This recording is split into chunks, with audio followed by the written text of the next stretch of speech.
يا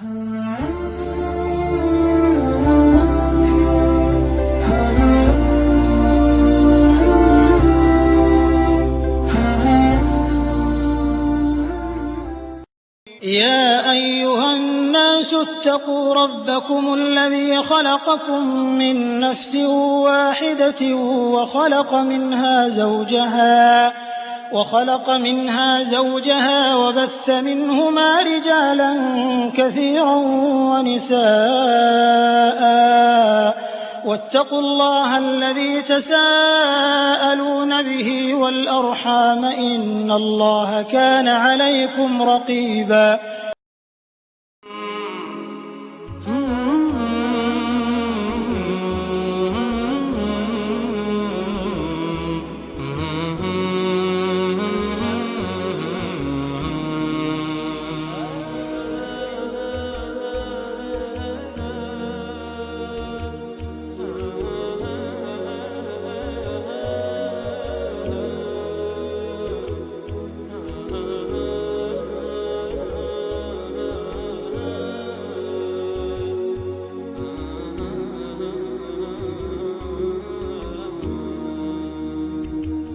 ونعوذ بالله من شرور أنفسنا ومن سيئات أعمالنا من يهده الله فلا مضل له ومن يضلل فلا هادي له وأشهد أن لا إله إلا الله وحده لا شريك له وأشهد أن محمدا عبده ورسوله أرسله بالحق بشيرا ونذيرا أما بعد فإن خير الحديث كتاب الله وخير الهدي هدي محمد صلى الله عليه وآله وسلم وشر الأمور محدثاتها وكل محدثة بدعة وكل بدعة ضلالة وكل ضلالة في النار فأعوذ بالله من الشيطان الرجيم بسم الله الرحمن الرحيم يا أيها الذين آمنوا اتقوا الله حق تقاته ولا تموتن إلا وأنتم مسلمون يا أيها الناس اتقوا ربكم الذي خلقكم من نفس واحدة وخلق منها زوجها وبث منهما رجالا كثيرا ونساء واتقوا الله الذي تساءلون به والأرحام إن الله كان عليكم رقيبا يا أيها الذين آمنوا اتقوا الله وقولوا قولا سديدا يصلح لكم أعمالكم ويغفر لكم ذنوبكم ومن يطع الله ورسوله فقد فاز فوزا عظيما میرے محترم بھائیوں، دوستوں اور بزرگوں، تمام قسم کی تعریف، بڑائی، عظمت و کبریائی اس اللہ وحدہ لا شریک کے لیے ہے جو ہم سب کا خالق اور مالک ہے۔ بعدہ الصلاۃ والسلام کا نزول ہو تمام انبیاء پر، خصوصاً اس ذات مقدسہ مطہرہ مبرکہ پر جن کا نامی اسم گرامی محمد الرسول اللہ صلی اللہ علیہ وآلہ وسلم ہے۔ محترم دوستو، آج کے اس خطبہ جمعہ میں ہم اللہ تبارک و تعالیٰ کی توفیق سے اور اس کے فضل سے اولاد کے حقوق پر گفتگو کریں گے۔ ہم میں سے اکثر صاحب اولاد ہیں اور اولاد کے حقوق کا جاننا ہم سب کے لیے ضروری ہے۔ اللہ سے ہم دعا کرتے ہیں کہ اللہ تبارک و تعالی ہم تمام کو قرآن و سنت کی روشنی میں ان باتوں کو سننے، سمجھنے اور اس پر عمل کرنے کی توفیق عطا فرمائے، آمین یا رب۔ میرے محترم بھائیوں، اسلام ایک کامل دین ہے۔ شریعت اسلامیہ میں جس طریقے سے میاں بیوی کے حقوق کی حفاظت کی گئی ہے، اسی طریقے سے اولاد کے حقوق کو بھی بیان فرمایا گیا ہے۔ آج اکثر ماں باپ کے حقوق، ماں باپ کے ساتھ حسن سلوک، ماں باپ کی اطاعت و فرما برداری کے سلسلے میں بہت کچھ بیان کیا جاتا ہے، لیکن اولاد کے حقوق کی تذکیر، اولاد کے حقوق کی یاد دہانی شاید بھی بہت کم کرائی جاتی ہے۔ میرے محترم بھائیوں، یاد رکھیں، اولاد کا پانا جہاں پر اللہ تبارک و تعالیٰ کے جانب سے ایک عظیم نعمت ہے، وہیں ماں باپ کے کندھوں پر اللہ تبارک و تعالیٰ کے جانب سے فرض کردہ ایک بہت بڑی ذمہ داری بھی ہے۔ اولاد کے حقوق کا اندازہ اس بات سے لگایا جا سکتا ہے کہ دین اسلام میں بچے کی پیدائش سے پہلے بچے کے حقوق کا خیال رکھا گیا ہے۔ عمر ابن الخطاب رضی اللہ تعالیٰ عنہ کے دور خلافت میں ایک شخص اپنے نوجوان بیٹے کی نافرمانی کی شکایت کو لے کر کے امیر المومنین عمر ابن الخطاب رضی اللہ تعالیٰ عنہ کے یہاں پہنچتا ہے۔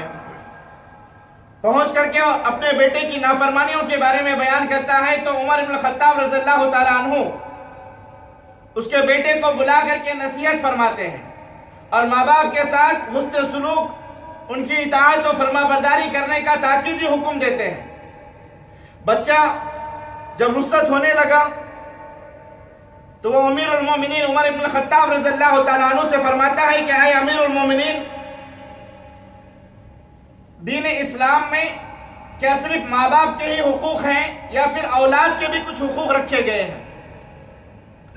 امیر المومنین عمر ابن الخطاب رضی اللہ تعالیٰ عنہ فرماتے ہیں کہ جس طریقے سے دین اسلام میں ماں باپ کے حقوق کی حفاظت کی گئی ہے، ایسے ہی اولاد کے حقوق کو بھی پورا کھول کر کے بیان کیا گیا ہے۔ تو وہ لڑکا کہتا ہے اے امیر المومنین، اولاد کے یہ حقوق ذرا میرے والد کو بھی بتلا دیجئے۔ امیر المومنین عمر ابن الخطاب رضی اللہ تعالیٰ عنہ اس کے والد کی طرف مخاطب ہو کر کے فرماتے ہیں کہ اولاد کے حقوق ماں باپ پر، خصوصاً ایک باپ پر بچوں کا پہلا حق یہ بنتا ہے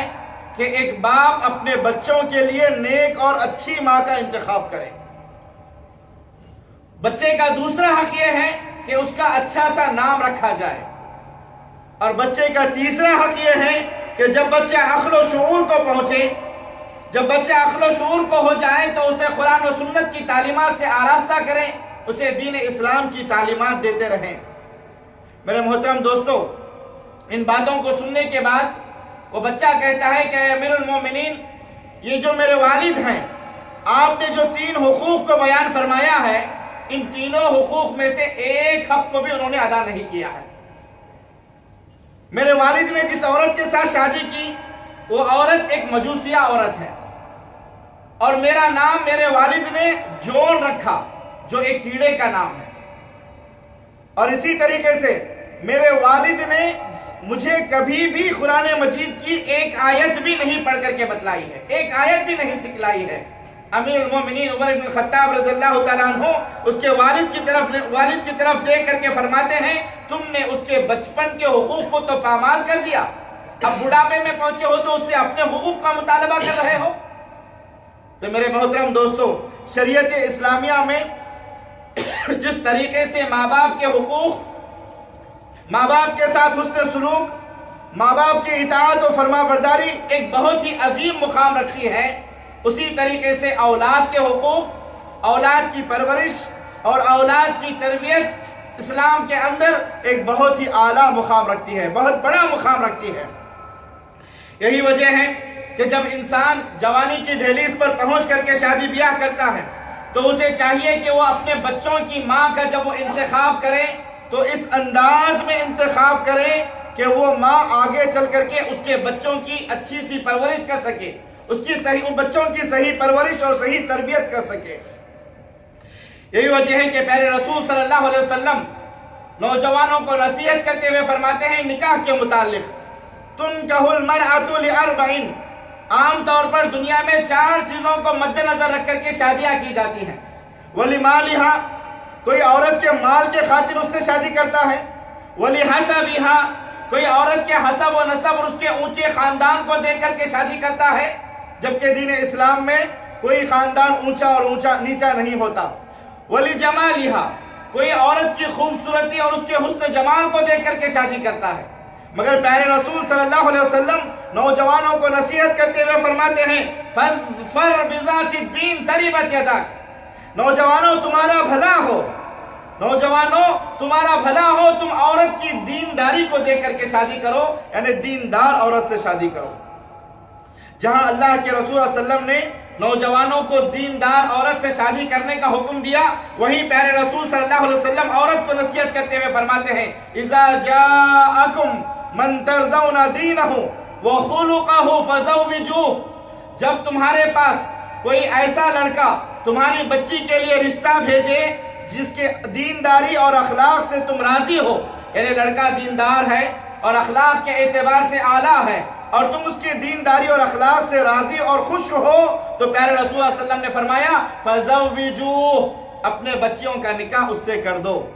الا تفعلوا تکن فتنة فی الارض وفساد کبیر، اگر تم ایسا نہیں کرو گے تو زمین میں فتنہ پھیلے گا، وفساد عریض، اور بہت ہی بڑا فتنہ مچے گا، بہت ہی بڑا فتنہ مچے گا۔ تو میرے عزیز ساتھیوں، غور کرنے کی بات ہے، رسول اکرم صلی اللہ علیہ وسلم نے لڑکوں کو یہ تعلیم دی کہ دیندار لڑکی سے شادی کریں، وہیں اللہ کے رسول صلی اللہ علیہ وسلم نے لڑکیوں کو بھی، لڑکیوں کے سرپرستوں کو بھی یہ نصیحت فرمائی، یہ تاکید فرمایا اور یہ نصیحت پر یہ رہنمائی فرمائی کہ جب تمہارے پاس کوئی دیندار اور با اخلاق لڑکا تمہاری بچی کا ہاتھ مانگے، رشتہ طلب کرے، تو تم اپنی بچی کا نکاح اس کے ساتھ کر دو۔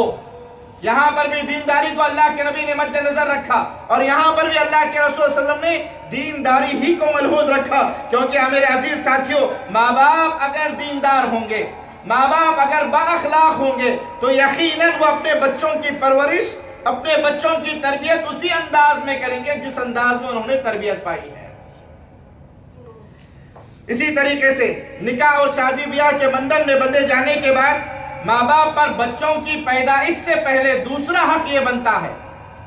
ابھی بچے پیدا نہیں ہوئے، ان کی پیدائش سے پہلے ہی یہ حقوق بیان کیے جا رہے ہیں۔ دوسرا حق یہ بنتا ہے کہ جب انسان اللہ تبارک و تعالیٰ کی حلال کردہ، جب انسان اللہ تبارک و تعالیٰ کی جائز کردہ اپنی خواہش اور اپنی شہوت کو اپنی بیوی کے ساتھ پورا کر کے بچوں کی تلاش کرتا ہے، تو پیارے رسول صلی اللہ علیہ وسلم نے ایسے خاص موقع پر بھی والدین کو بچوں کے حقوق کا پاس و لحاظ رکھنے کا حکم دیا، بچوں کے حقوق کا پاس و لحاظ رکھنے کا حکم دیا، اور اللہ رب العالمین کے ذکر کے ساتھ ہم بستری کرنے کا حکم دیا ہے۔ بخاری شریف کی روایت ہے، پیارے رسول صلی اللہ علیہ وسلم نے فرمایا، اگر تم میں سے کوئی شخص اپنی بیوی سے ہم بستری کرتا ہے تو وہ پہلے اللہ تبارک و تعالیٰ کا نام لے، پھر وہ دعا پڑھے جو دعا اللہ کے رسول صلی اللہ علیہ وسلم نے امت مسلمہ کو سکھلائی ہے۔ دعا کیا ہے؟ بسم اللہ اللہم جنبنا الشیطان وجنب الشیطان ما رزقتنا، اس دعا کو پڑھ کر کے اپنے بیوی کے ساتھ ہم بستری کریں۔ اللہ کے رسول صلی اللہ علیہ وسلم فرماتے ہیں اس کا عظیم فائدہ یہ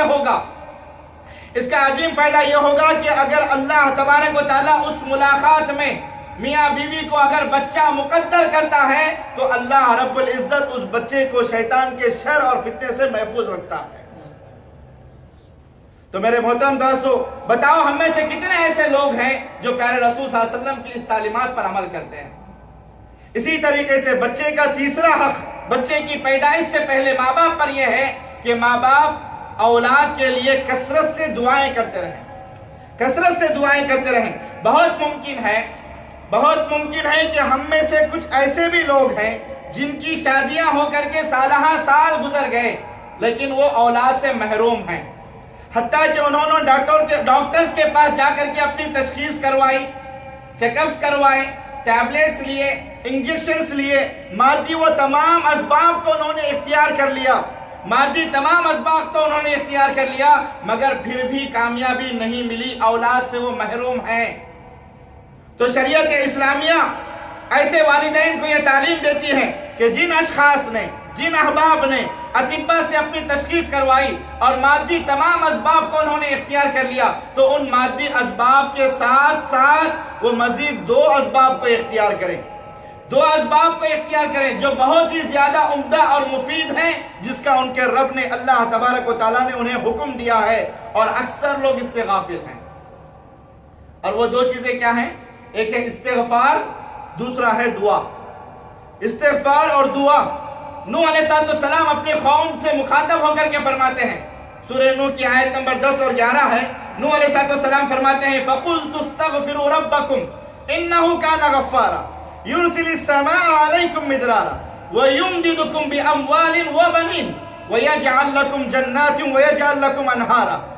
نوح علیہ السلام اپنی قوم سے مخاطب ہو کر کے فرماتے ہیں کہ اے میرے قوم کے لوگوں، اے میرے قوم کے لوگوں، تم اپنے گناہوں پر نادم ہو کر کے، اپنے گناہوں پر شرمندہ ہو کر کے، دوبارہ نہ کرنے کے عزم کے ساتھ اللہ تبارک و تعالیٰ کی طرف متوجہ ہو کر کے اپنے گناہوں پر توبہ کرو اور کثرت سے استغفار پڑھتے رہو، کثرت سے استغفار پڑھتے رہو۔ استغفار کا فائدہ یہ ہوگا کہ انہو کان غفارا، وہ رب غفور ہے، تمہارے گناہوں کو بخش دے گا۔ دوسرا استغفار کا فائدہ یہ ہوگا کہ یرسل السماء علیکم مدرارا، اللہ تبارک و تعالی آسمان سے موسلا دھار نفع بخش بارش کو برسائے گا۔ تیسرا فائدہ یہ ہوگا کہ وَيُمْدِدُكُمْ بِأَمْوَالٍ وَبَنِينَ، اللہ تبارک و تعالی مال کے ذریعے تمہاری مدد فرمائے گا، مال تمہیں عطا کرے گا، اور اللہ تمہیں بیٹے اور اولاد عطا فرمائے گا۔ استغفار کا کتنا بڑا عظیم فائدہ ہے۔ اللہ تبارک و تعالیٰ تمہیں بیٹے اور اولاد عطا فرمائے گا۔ وَيَجْعَلْ لَكُمْ جَنَّاتٍ وَيَجْعَلْ لَكُمْ أَنْهَارًا، اور اللہ تبارک و تعالیٰ تمہیں لہلہاتے بغیچے اور انہار عطا فرمائے گا۔ تو میرے عزیز ساتھیوں، وہ لوگ جو اولاد سے محروم ہیں، جنہیں اللہ تبارک و تعالیٰ نے ابھی تک اولاد جیسی نعمت نہیں نوازی ہے، شادیاں ہو کر کے سالہ بیت گئے، ان سے ہماری گزارش ہے جہاں وہ مادی تمام اسباب کو اختیار کر رہے ہیں، وہ مزید ان دو اسباب کو اختیار کریں، کثرت سے استغفار پڑھتے رہیں۔ دوسرا سبب وہ ہے دعا۔ اللہ تبارک و تعالیٰ سورہ بقرہ کی آیت نمبر 186 میں فرماتا ہے وَإِذَا سَأَلَكَ عِبَادِي وَإِذَا سَأَلَكَ عِبَادِي عَنِّي فَإِنِّي قَرِيبٌ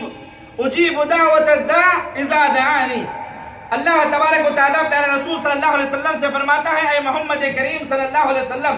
اگر لوگ آپ سے میرے بارے میں پوچھتے ہیں، یعنی اللہ کے بارے میں پوچھتے ہیں، تو آپ لوگوں کو یہ خبر دے دیجئے کہ میں ان کے بالکل قریب ہوں۔ انی فانی قریب، میں ان کے بالکل قریب ہوں۔ اجیب دعوت الداعی اذا دعانی، جب کوئی پکارنے والا پکارتا ہے تو میں اس کی پکار کا جواب دیتا ہوں، اس کی دعاؤں کو قبول کرتا ہوں۔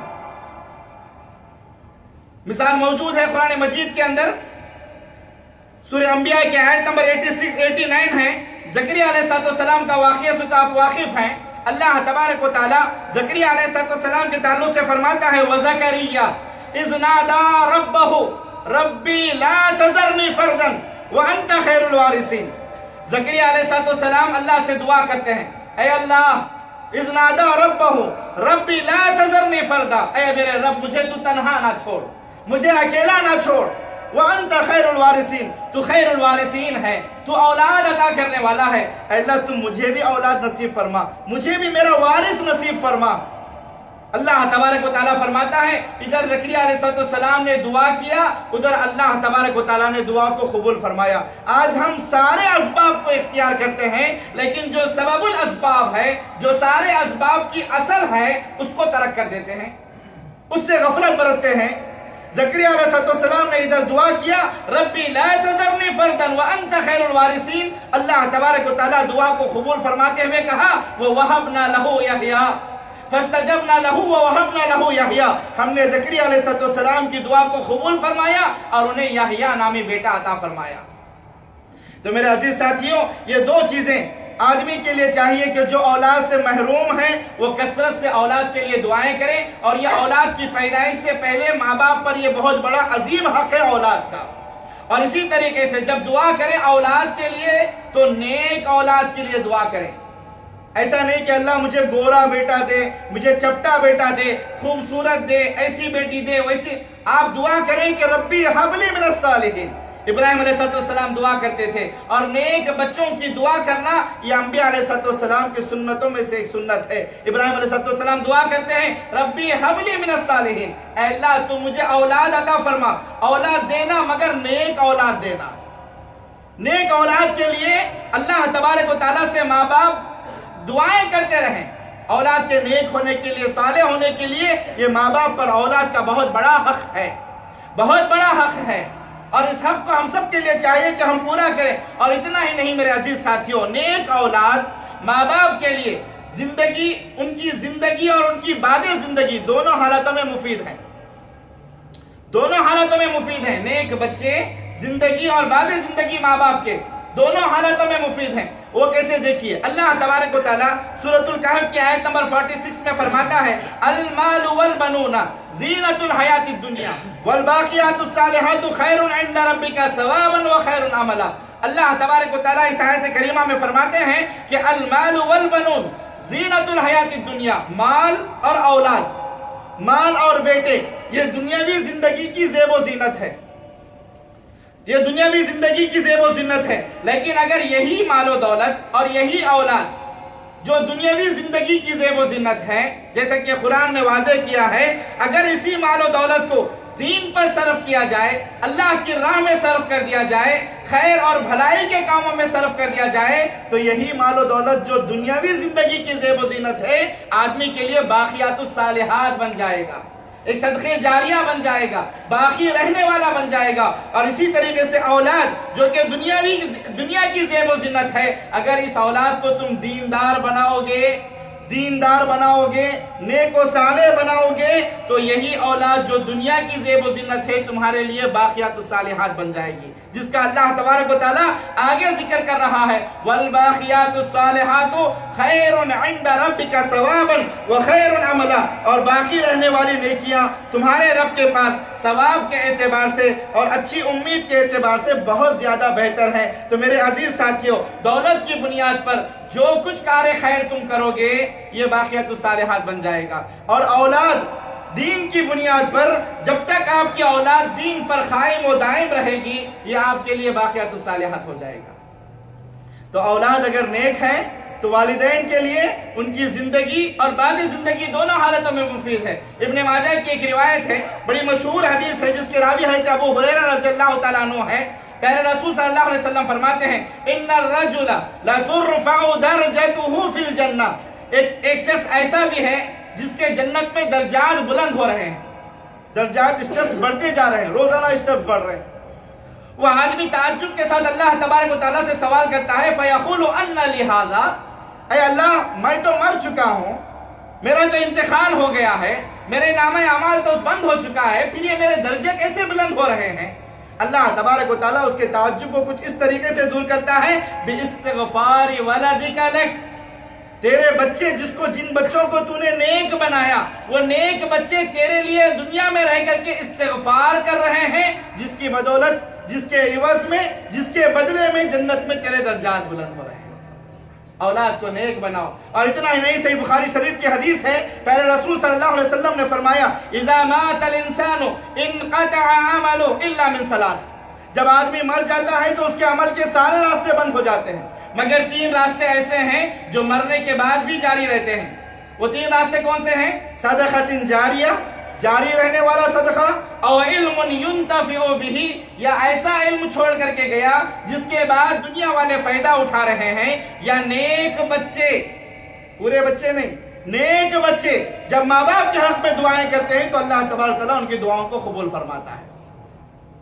تو نیک اولاد کے لیے اللہ تبارک و تعالیٰ سے دعائیں کرتے رہیں، اللہ تبارک و تعالیٰ سے مانگتے رہیں، یہ ماں باپ پر بچوں کا بہت ہی بڑا عظیم حق ہے۔ اسی طریقے سے اولاد کے حقوق میں سے ایک عظیم حق یہ ہے کہ ماں باپ، لڑکا ہو یا لڑکی، اللہ تبارک و تعالیٰ جو بھی اسے عطا کرے، جو بھی اسے نعمت عطا کرے، ان دونوں کے درمیان کسی بھی قسم کا تفرقہ نہیں ہونا چاہیے، دونوں کو ایک نظر سے دیکھیں گے، دونوں کے ساتھ ایک رویہ کریں گے، دونوں کے ساتھ ایک ہی سلوک کریں گے، دونوں کے ساتھ وہی حالتوں میں آپ پیش آئیں گے، اس میں چاہے لڑکا ہو یا لڑکی، اللہ تبارک و تعالیٰ کے جانب سے عطا کردہ نعمت اور خوشخبری سمجھ کر کے اس کو قبول کریں اور اس پر خوشی اور مسرت کا اظہار کریں۔ کیونکہ اللہ تبارک و تعالیٰ سورۃ الشورى کی آیت نمبر 49 میں فرماتا ہے، وَلِلَّهِ مُلْكُ السَّمَاوَاتِ وَالْأَرْضِ، آسمان اور زمین کی بادشاہت اللہ تبارک و تعالیٰ کے لیے ہے۔ يَخْلُقُ مَا يَشَاءُ، جو چاہتا ہے وہ پیدا کرتا ہے، جس کو چاہتا ہے اسے اولاد عطا کرتا ہے۔ يَهَبُ لِمَن يَشَاءُ إِنَاثًا وَيَهَبُ لِمَن يَشَاءُ الذُّكُورَ، جس کو چاہتا ہے اللہ اسے بیٹیاں عطا کرتا ہے، اور جس کو چاہتا ہے اسے صرف بیٹے عطا کرتا ہے۔ أَوْ يُزَوِّجُهُمْ ذُكْرَانًا وَإِنَاثًا، اور جس کو چاہتا ہے اللہ بیٹے اور بیٹیاں دونوں عطا کرتا ہے، اس کی مشیت ہے، اس کی مرضی ہے، ملکیت اس کی ہے، وہ بادشاہ ہے، جس کو جیسے چاہتا ہے اسے ویسے عطا کرتا ہے۔ وَلِمَن يَشَاءُ وَيَجْعَلُ مَن يَشَاءُ عَقِيمًا، اور جس کو چاہتا ہے اسے اپنی مشیت سے بے اولاد کر دیتا ہے، بانجھ بنا دیتا ہے، اولاد نہیں عطا کرتا۔ انہ علیم قدیر، وہ بہت ہی بہتر جاننے والا اور قدرت رکھنے والا ہے۔ انسان کو چاہیے کہ وہ اللہ تبارک و تعالیٰ کی اس تقدیر پر رضامندی کا اظہار کرے، کیونکہ تقدیر پر ایمان لانا یہ ارکان ایمان میں سے ہے، ایمان کے جز میں سے ایک جز ہے۔ تو اللہ جو بھی عطا کرے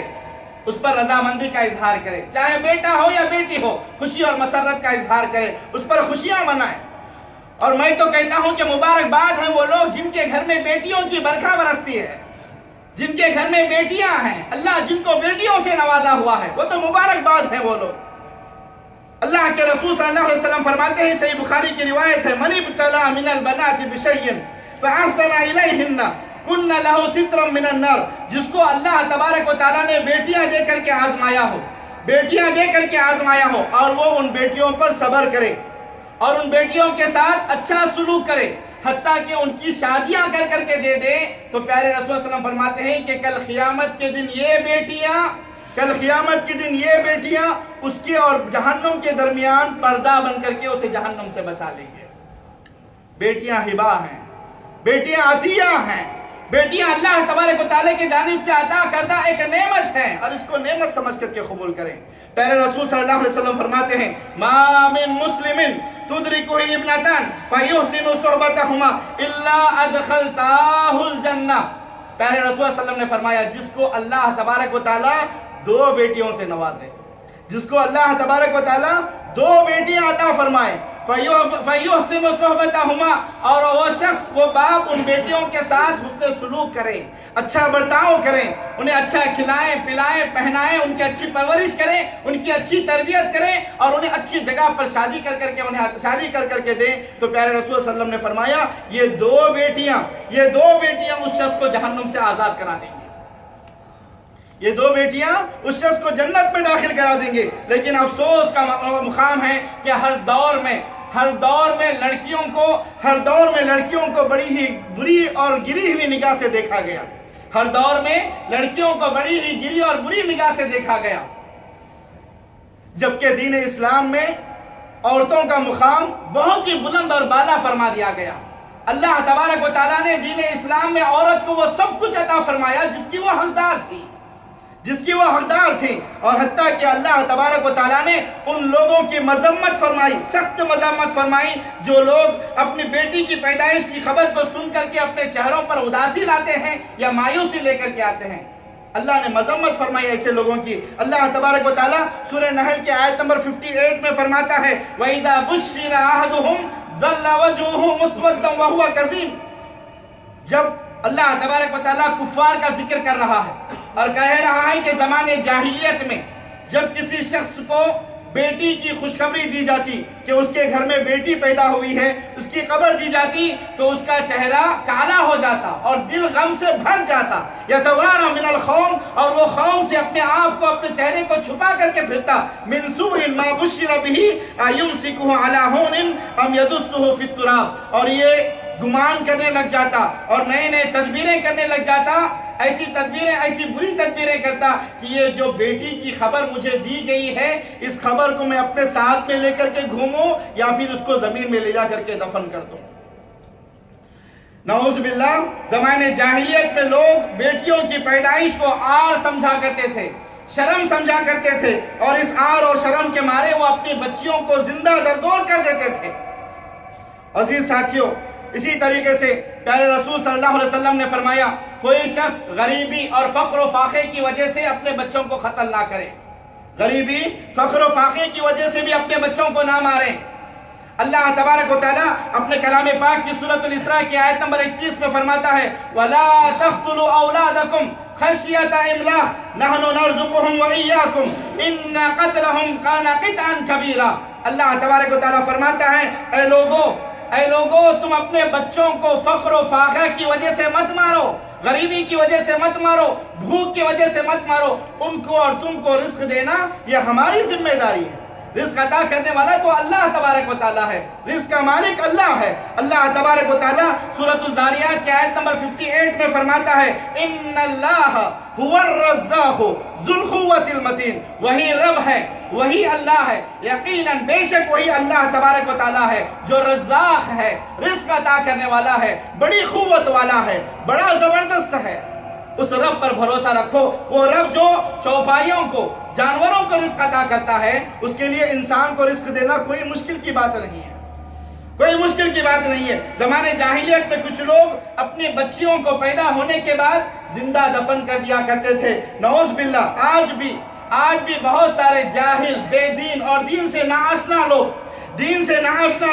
2 سے زیادہ بچوں کو برداشت کرنا نہیں چاہتے، 2 سے زیادہ بچوں کو برداشت کرنا نہیں چاہتے، بلکہ پیٹ میں ہی، اپنے مادر رحم میں ہی اس بچے کو مار دیا جاتا ہے، یا پھر باہر آ جانے کے بعد گلا گھونٹ کر کے اس کو ختم کر دیا جاتا ہے، نعوذ باللہ۔ جبکہ پیارے رسول صلی اللہ علیہ وسلم، نبی کریم صلی اللہ علیہ وسلم امت کو یہ تعلیم دیتے ہیں کہ تزوجوا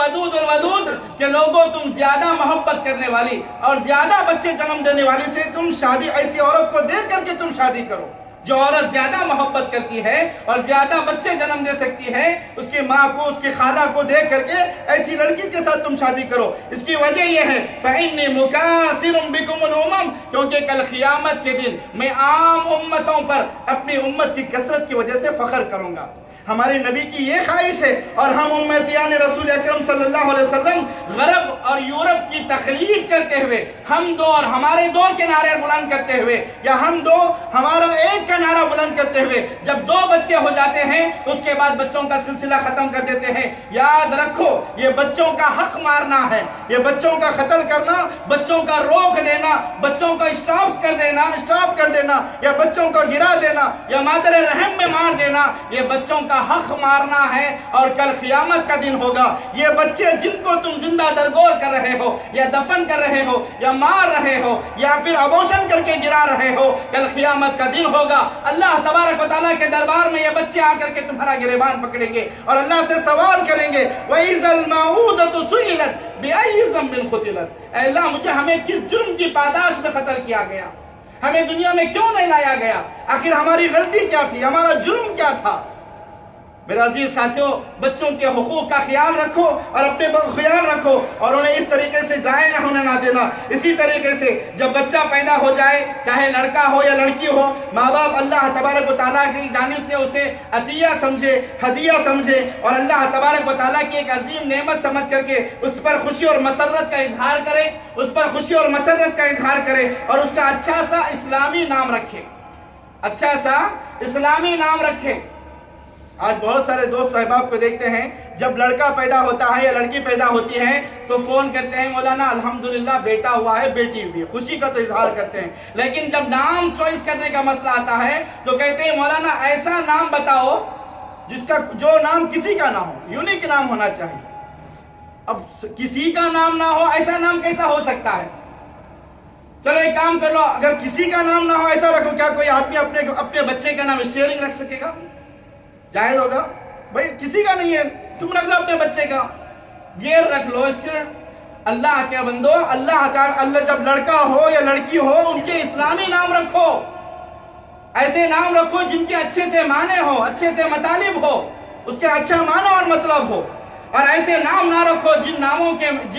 کے اندر یا جن ناموں کے معنی اور مطلب کے اندر شرکیہ کلمات ہو، یا بدعت کے کلمات ہو، یا مذمت اور برائی ہو۔ جن لوگوں نے جہالت میں اس طریقے کے نام رکھ لیے ہیں، شریعت اسلامیہ اس بات کا حکم دیتی ہے کہ وہ اپنے نام کو فوراً بدل لیں، اپنے نام کو فوراً بدل لیں، کیونکہ بہت سارے نام ایسے ہیں جو جن ناموں کے اندر شرک اور بدعت کی بو آتی ہے اور مذمت اور برائی پائی جاتی ہے، نعوذ باللہ۔ اگر اس طریقے کا کسی کا نام ہو تو وہ فوراً بدل لیں۔ حدیث کی دلیل کے طور پر میں پیش کرتا ہوں، نبی کریم صلی اللہ علیہ وسلم کے پاس ایک شخص کو لایا گیا، اللہ کے رسول صلی اللہ علیہ وسلم نے اس شخص سے سوال کیا کہ جی تمہارا نام کیا ہے؟ اس نے کہا ہے اللہ کے رسول صلی اللہ علیہ وسلم میرا نام حزن ہے۔ حزن کے معنی کیا ہیں؟ غمگینی کے ہیں، حزن کے معنی غمگینی کے ہیں۔ اللہ کے رسول صلی اللہ علیہ وسلم نے اس شخص کا نام کو بدل دیا، نبی کریم صلی اللہ علیہ وسلم نے اس شخص کے نام کو بدل دیا۔ اللہ کے رسول صلی اللہ علیہ وسلم فرماتے ہیں ناموں میں سب سے محبوب نام اللہ تبارک و تعالیٰ کو وہ عبد الرحمن ہے۔ تو مسلمان ہو تو مسلمانیت کے ناطے اسلامی نام رکھو، اسلامی نام رکھو۔ اگر لڑکا ہو تو انبیاء کے نام رکھو، صحابہ کے نام رکھو۔ اگر لڑکی ہو تو صحابیات کے نام رکھو۔ ایک مسلمان پر یہ حق ہے بچے کا، ایک باپ پر ایک حق ہے، اس کے ایک باپ پر اس کے بچے کا یہ بہت ہی بڑا عظیم حق ہے کہ اس کا اچھا سا نام رکھا جائے۔ عمر بن الخطاب رضی اللہ تعالیٰ عنہ نے جو باپ پر بچوں کے 3 حقوق بیان کیے ہیں، ایک پہلا حق یہ ہے کہ اس کے لیے نیک اور اچھی ماں کا انتخاب کریں، دوسرا حق یہ ہے کہ اس بچے کا اچھا سا اسلامی نام رکھیں جس کے اچھے سے معنی اور مطلب ہو۔ اسی طریقے سے تیسرا حق یہ ہے کہ جب بچہ پیدا ہو جائے تو بچے کی پیدائش سے لے کر کے 7ویں دن تک، 7ویں دن اس بچے کا چاند کی تاریخ کے اعتبار سے 7ویں دن اس بچے کا عقیقہ کرے، 7ویں دن اس بچے کا عقیقہ کرے۔ عقیقے کا مطلب یہ ہے کہ 7ویں دن اس بچے کی جانب سے اللہ رب العالمین کی رضامندی کے لیے، اللہ تبارک و تعالیٰ کی خوشنودی کے لیے اگر لڑکا ہو تو 2 بکرے اور لڑکی ہو تو 1 بکرا اللہ تبارک و تعالیٰ کی رضا کے لیے ذبح کریں، خود بھی کھائیں، رشتہ داروں کو بھی کھلائیں، غریبوں اور مسکینوں میں بھی تقسیم کریں۔ کیونکہ پیارے رسول صلی اللہ علیہ وسلم نے فرمایا، ترمذی شریف کی حدیث ہے جس کے راوی حضرت سمورہ بن جندب رضی اللہ تعالیٰ عنہ ہیں، اللہ کے رسول صلی اللہ علیہ وسلم فرماتے ہیں کہ ہر بچہ اس کے عقیقے کے بدلے میں گروی رہتا ہے، لہذا ماں باپ کو چاہیے کہ بچے کا 7ویں دن عقیقہ کریں۔ اسی طریقے سے افضل یہ ہے کہ اگر لڑکا ہو تو 7ویں دن اس کی ختنہ بھی کر دیں اگر مناسب ہو تو۔ اور اسی طریقے سے نبی کریم صلی اللہ علیہ وسلم کی سنتوں میں سے ایک سنت یہ ہے کہ جو بچہ پیدا ہوتا ہے اس کا 7ویں دن عقیقہ کرنا ہے، اور اسی دن اس بچے کے بالوں کو منڈوا کر کے بچے کے بالوں کو منڈوا کر کے ان بالوں کے برابر چاندی صدقہ کریں، غریبوں میں صدقہ کریں۔ اللہ کے رسول صلی اللہ علیہ وسلم نے حضرت حسن اور حسین رضی اللہ تعالیٰ عنہما، چاہے لڑکا ہو یا لڑکی ہو، دونوں کے بھی بال منڈوائے جائیں گے۔ اللہ کے رسول صلی اللہ علیہ وسلم نے حضرت حسن اور حسین رضی اللہ تعالیٰ عنہما کا عقیقہ کیا، اور حضرت فاطمہ رضی اللہ تعالیٰ عنہا سے فرمایا کہ اے فاطمہ، ان دونوں کے بالوں کو صاف کرو، منڈواؤ، اور منڈوا کر کے اس کی برابر چاندی فقیروں اور مسکینوں میں صدقہ کرو۔ یہ نبی کریم صلی اللہ علیہ وسلم کی سنت ہے اور یہ بچے کا حق ہے، اس حق کو ادا کریں۔ اسی طریقے سے آخری بات بتا کر کے بات کو ختم کرتا ہوں، ماں پر بچے کا یہ حق بنتا ہے کہ وہ اپنے بچے کی رضاعت، اپنے بچے کے دودھ پلانے کے حق کو پورا کرے۔ یہ بچوں کا حق ہے جس کی شریعت اسلامیہ نے حفاظت کی ہے، بلکہ قرآن پاک میں اللہ تبارک و تعالیٰ فرماتا ہے، سورہ بقرہ کی آیت نمبر 233 ہے، وَالْوَالِدَاتُ يُرْضِعْنَ أَوْلَادَهُنَّ حَوْلَيْنِ كَامِلَيْنِ، مائیں اپنے بچوں کو 2 سال تک، مکمل 2 سال تک دودھ پلاتی رہیں گی، اور باپ کا یہ حق ہے کہ وہ ماں کا پورا خیال رکھیں، ماں کا مکمل طور پر خیال رکھے۔ بھائیوں، رضاعت، دودھ پلانا یہ بچے کا فطری حق ہے جو اللہ تبارک و تعالیٰ اس بچے کے لیے محفوظ کیا ہے، لہذا اس سلسلے میں ماں باپ کو اللہ تبارک و تعالیٰ سے ڈرنا چاہیے، اور بالخصوص عورتیں اللہ کے رسول صلی اللہ علیہ وسلم کی اس عظیم حدیث کو سننے کے بعد اس دور کی عورتیں اپنے رویے کو بدل دیں اور ڈبے کے دودھ سے حتی المقدور اپنے بچوں کو دودھ رکھیں۔ یاد رکھیں، کبھی بھی ڈبے کا دودھ ماں کے دودھ کے قائم مقام نہیں ہو سکتا، ڈبے کا دودھ ماں کے دودھ کے قائم مقام نہیں ہو سکتا۔ عورتیں اپنے حسن جمال کی بقا کے لیے، اپنے حسن جمال کو باقی رکھنے کے لیے اکثر عورتیں اپنے بچوں کی اس عظیم حق کو مار دیتے ہیں، اس عظیم حق کو مار دیتے ہیں اور بچوں کے ہاتھ میں ڈبہ تھما دیتے ہیں دودھ کا۔ اللہ کی بندیوں، اللہ سے توبہ کرو اور بچوں کے اس حق کو مکمل طور پر ادا کرنے کی کوشش کرو۔ وہ مائیں جو اپنی حسن و جمال کی باقی رکھنے کے لیے بچوں کو دودھ نہیں پلاتے، انہیں چاہیے کہ اللہ کے رسول صلی اللہ علیہ وسلم کی اس حدیث کو غور سے سنیں، جو مستدرک حاکم کی روایت ہے، جس کے راوی حضرت ابو امامہ الباہلی رضی اللہ تعالیٰ عنہ ہیں۔ فرماتے ہیں، نبی کریم صلی اللہ علیہ وسلم نے فرمایا کہ میں سویا ہوا تھا، اور اس حدیث کو غور سے سنیں، جو اولاد والے ہیں خصوصاً عورتیں، اللہ کے رسول صلی اللہ علیہ وسلم فرماتے ہیں کہ میں سویا ہوا تھا، 2 فرشتے میرے پاس آئے اور مجھے لے کر کے چلے، حتیٰ کہ وہ مجھے لے کر کے ایک بڑے اور اونچے پہاڑ کے دامن میں جا کر کے پہنچے۔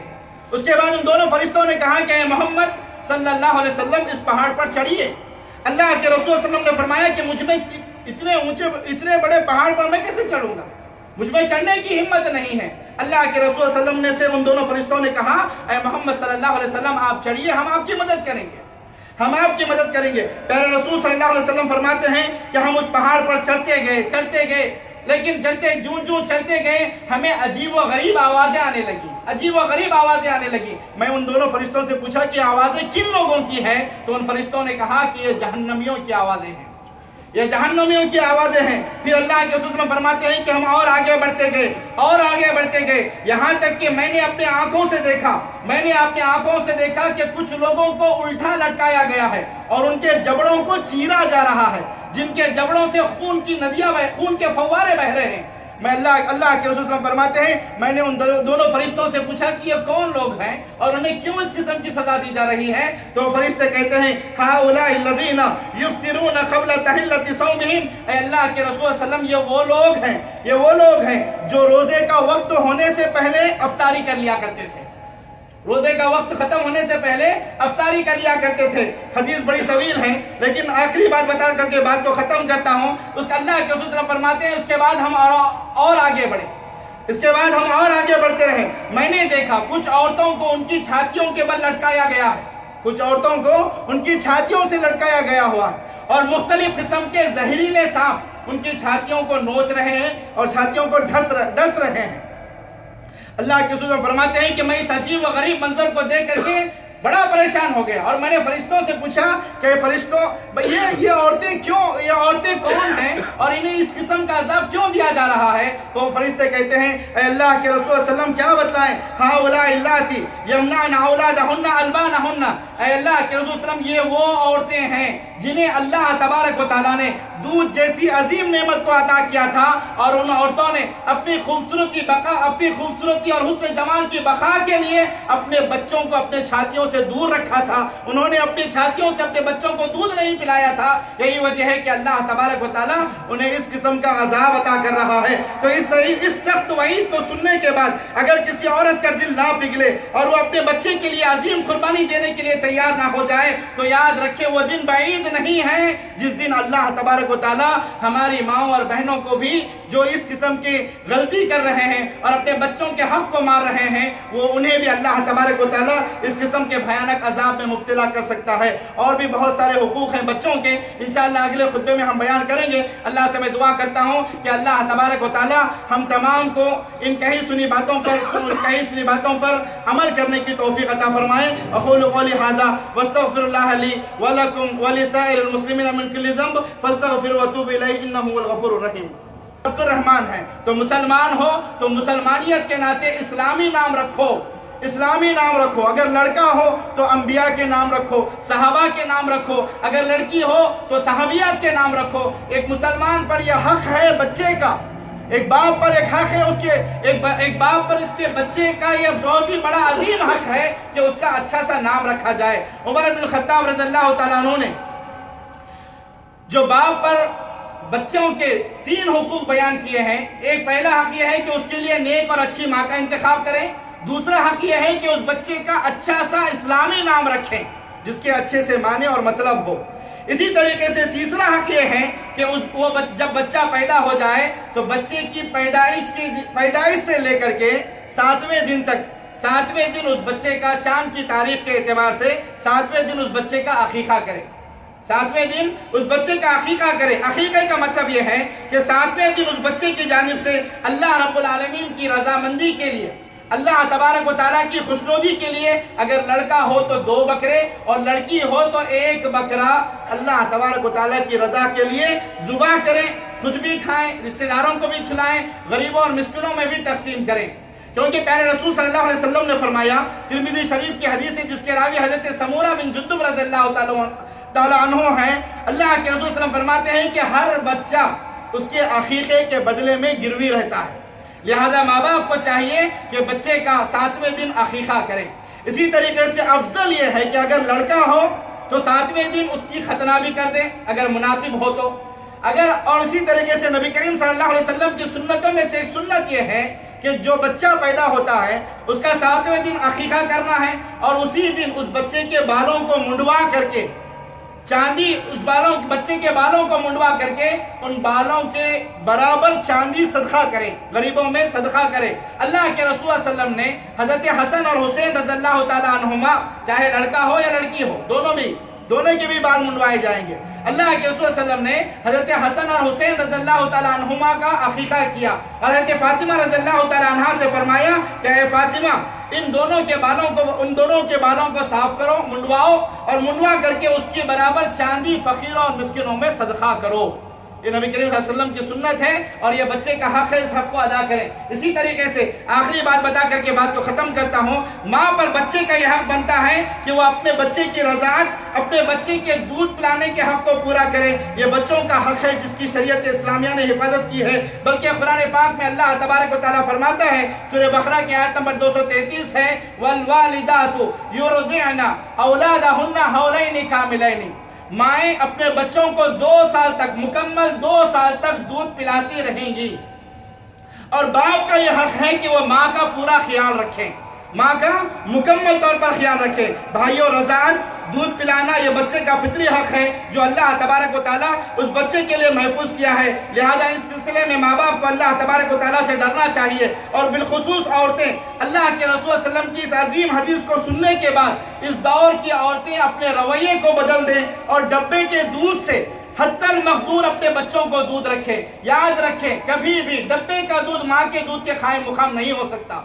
ڈبے کا دودھ ماں کے دودھ کے قائم مقام نہیں ہو سکتا۔ عورتیں اپنے حسن جمال کی بقا کے لیے، اپنے حسن جمال کو باقی رکھنے کے لیے، اکثر عورتیں اپنے بچوں کی اس عظیم حق کو مار دیتے ہیں، اس عظیم حق کو مار دیتے ہیں، اور بچوں کے ہاتھ میں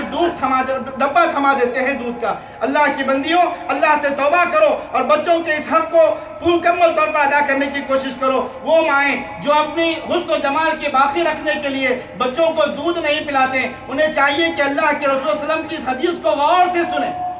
جو مستدرک حاکم کی روایت ہے، جس کے راوی حضرت ابو امامہ الباہلی رضی اللہ تعالیٰ عنہ ہیں۔ فرماتے ہیں، نبی کریم صلی اللہ علیہ وسلم نے فرمایا کہ میں سویا ہوا تھا، اس حدیث کو غور سے سنیں، جو اولاد والے ہیں خصوصاً عورتیں، اللہ کے رسول صلی اللہ علیہ وسلم فرماتے ہیں کہ میں سویا ہوا تھا، 2 فرشتے میرے پاس آئے اور مجھے لے کر کے چلے، حتیٰ کہ وہ مجھے لے کر کے ایک بڑے اور اونچے پہاڑ کے دامن میں جا کر کے پہنچے۔ اس کے بعد ان دونوں فرشتوں نے کہا کہ اے محمد صلی اللہ علیہ وسلم، اس پہاڑ پر چڑھیے۔